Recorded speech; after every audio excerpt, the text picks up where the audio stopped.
Selama obat herbal itu mengandung antioksidan, sebenarnya itu berpotensi untuk penyembuhan kanker mulut.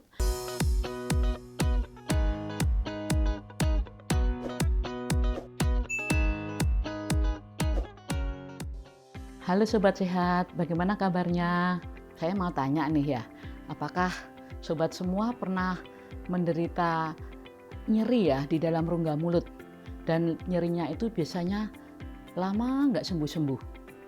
Mungkin Sobat akan bertanya, apakah ini suatu gejala biasa atau pertanda terjadi masalah yang serius?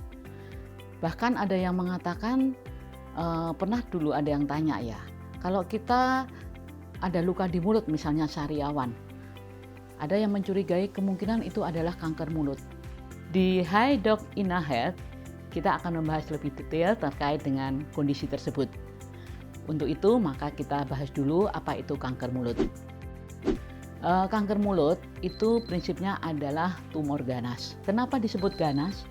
Karena pada kanker mulut, sel-sel yang tumbuh sangat banyak tersebut bisa mendesak jaringan sekitarnya sampai ke dalam jaringan, kemudian bisa menginfiltrasi, menginvasi jaringan sekitarnya, sehingga organ-organ sekitarnya fungsinya menjadi terganggu dan bahkan terjadi kelainan. Bahkan sel-sel kanker tersebut bisa metastasis atau menyebar.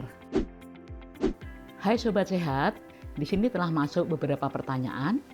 Yang pertama menanyakan, "Hai dok, mertuaku sudah sariawan selama 3 bulan dan nggak kunjung sembuh. Saya pernah dengar katanya gejala kanker mulut itu adalah sariawan. Lalu bedanya antara sariawan biasa dengan sariawan yang menjurus ke kanker mulut itu apa sih? Terus ada gejala lain nggak ya dok?" Kita menjawab yang pertama dulu ya Sobat Sehat.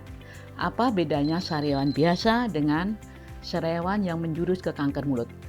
Kalau sariawan biasa itu biasanya cepat sembuh ya, kira-kira maksimal 2 minggu, dan sariawannya itu biasanya berulang ya, dan tempatnya juga pindah-pindah. Di samping itu ciri klinisnya adalah sariawannya dangkal dengan dasar yang putih keabu-abuan, sekitarnya ada peradangan atau kita sebut haloerythematus. Kemudian sariawan itu entah diobati atau tidak biasanya sembuh maksimal 2 minggu. Kalau sariawan yang menjurus ke kanker mulut itu biasanya sariawannya tunggal, kemudian tidak sembuh-sembuh sampai berbulan-bulan.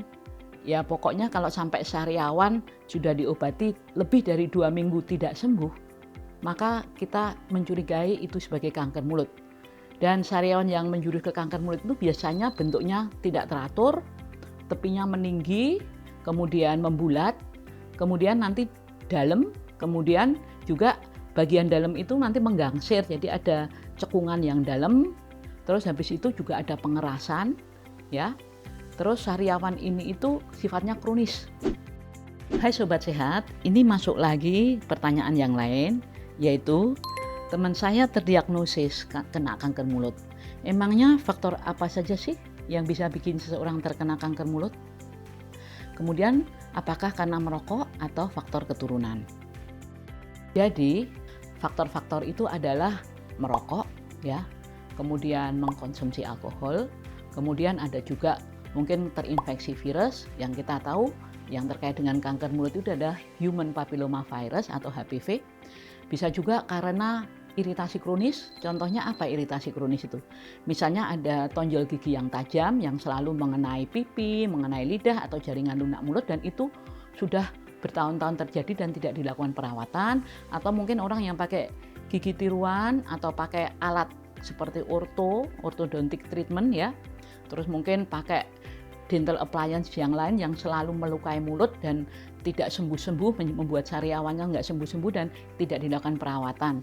Itu merupakan faktor resiko terjadinya kanker mulut.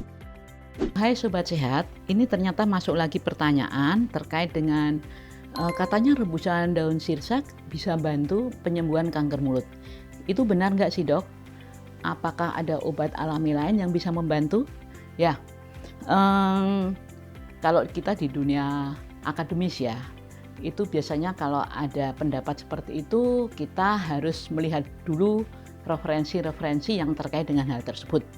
Berarti ini perlu kita katanya disebut evidence based medicine. Jadi dunia kedokteran atau medicine yang berbasis pada bukti. Berarti kita harus melihat dulu rebusan daun sirsat itu pernah ada publikasinya enggak bahwa itu memang bisa membantu penyembuhan kanker mulut. Yang saya tahu, selama obat-obat herbal, kita tahu daun sirsat merupakan salah satu obat herbal ya. Selama obat herbal itu mengandung antioksidan, sebenarnya itu berpotensi untuk penyembuhan kanker mulut. Contohnya apa? Misalnya kalau buah ya buah ceri, buah anggur, buah tomat, nanas, atau mungkin kalau herbal juga bisa kunyit. Nah, itu antioksidannya cukup tinggi. Dan dalam hal ini memang saya menghimbau ya, kita harus banyak makan sayur, buah ya, yang banyak antioksidannya. Kenapa? Karena antioksidan itu penting untuk mencegah kanker mulut karena dia akan melawan radikal bebas. Dan radikal bebas itu sering kita jumpai misalnya pada asap kendaraan yang di jalan, kemudian pengawet makanan, terus paparan sinar matahari, ya kan? Terus habis itu mungkin juga banyak sekali makanan yang dibakar, yang diawetkan itu ya. Di samping itu juga jelas yang dirokok itu juga banyak karena sifatnya radikal bebas itu karsinogenik, berarti bisa berpotensi menginduksi terjadinya kanker. Hai Sobat Sehat, kiranya telah banyak ya pertanyaan yang sudah kita jawab.